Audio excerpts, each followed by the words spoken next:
देश के 5 राज्यों में चुनाव संपन्न हो गए और जिसके लिए घमासान हुआ था वह है पश्चिम बंगाल, जहां पर झड़पें कोई भी दिन ऐसा नहीं जब ना हुई, परंतु जो रिजल्ट आए उसमें भाजपा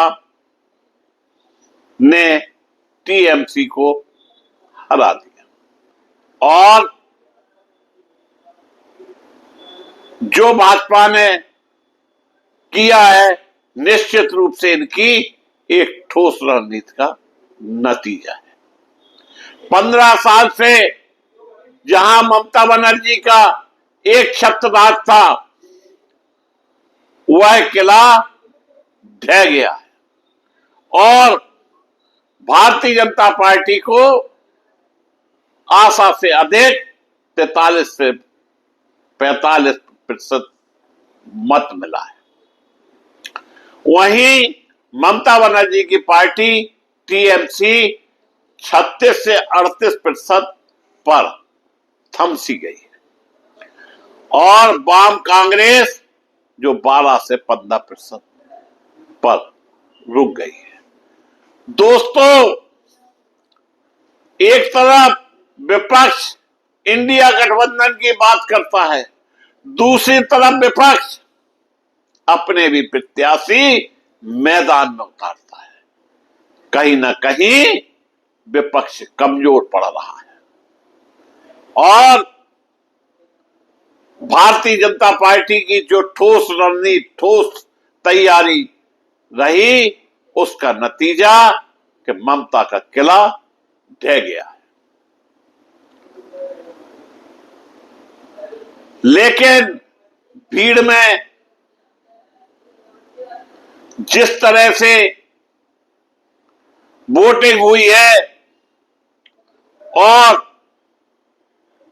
अब उस वोटिंग को लेकर कहा जा रहा है कि ईवीएम खराब है या चुनाव आयोग एसआईआर को लेकर, लेकिन यह पश्चिम बंगाल की जनता का फैसला है जिसे ठुकराया नहीं जा सकता। आज भारतीय जनता पार्टी के कार्यालय में खुशी का माहौल है और होना भी चाहिए, क्योंकि प्रचंड बहुमत भारतीय जनता पार्टी को मिला है। हालांकि समाचार बोले जाने तक अभी काउंटिंग चल रही है।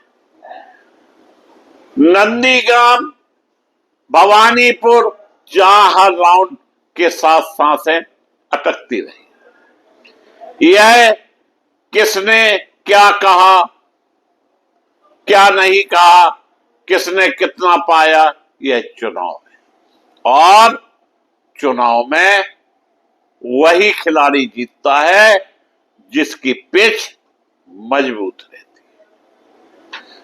इसमें कोई शक नहीं कि भारतीय जनता पार्टी ने बंगाल जीतकर एक जबरदस्त संदेश विपक्ष को दिया है।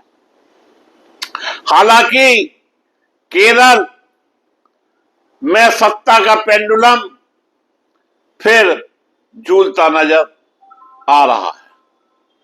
इंडियन नेशनल कांग्रेस यूडीएफ 41 से 43% पर रहा, वहीं communist party of India LDF 38 से 40% पर सिमट कर रह गई। भाजपा का यहां सुपड़ा साफ हो गया, वो 12 से 14% पर रही।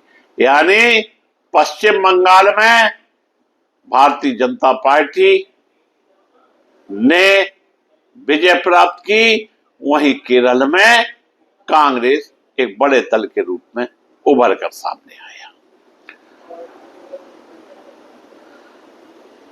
चुनाव जिन राज्यों में हो रहे हैं उनकी वहां की जनता जो जनार्दन कहलाती है उसने ही इन दलों को मौका दिया है। आसाम भरोसा या विकल्प की कमी, आसाम में रुझान स्थिरता की तरफ इशारा करते हैं। भाजपा को 44 से 47%, कांग्रेस गठबंधन को 35 से 37%। वही पुराना आसाम में चेहरा मुख्यमंत्री का हिमंता बिस्वा शर्मा।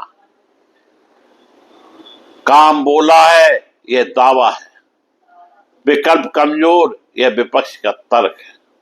सच्चाई वोटर ने जो चुना वही अंतिम है। तमिलनाडु नई पार्टी नई चेहरा 20 से 25%, DMK 30 से 32%, और अन्य दल AADMK 25 से 27%। ईवीएम दोस्तों वोट की गिनती दिखाती है,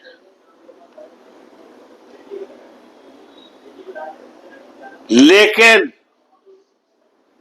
जनता जिताती है, स्थानीय मुद्दे जिताते हैं, और राजनीति में कोई करिश्मा हो जाए बड़ी बात नहीं।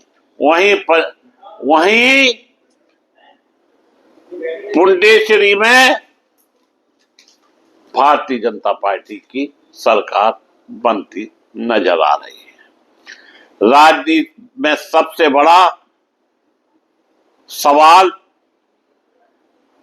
जो जीते वो सिकंदर, और हारने वाली पार्टी हमेशा आरोप लगाती है।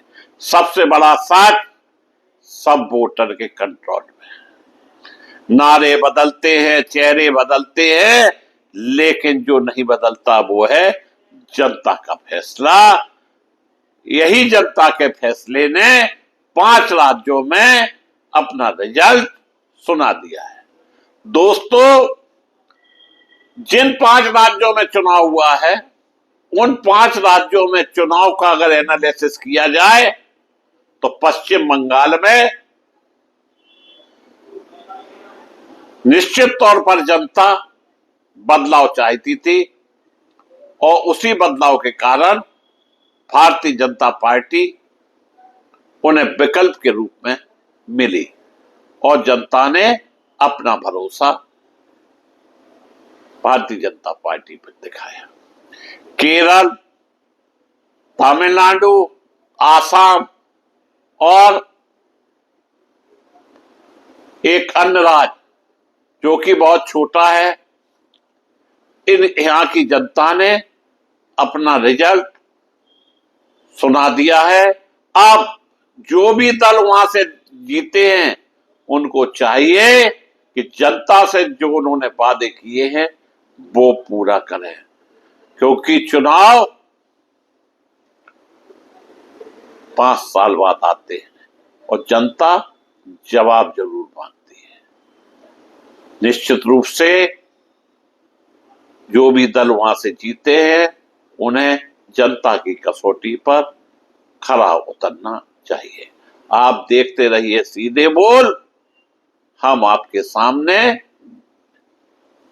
सच्चाई लेकर आते हैं और आपसे अपेक्षा करते हैं कि आप चैनल को सब्सक्राइब करें। बहुत बहुत धन्यवाद।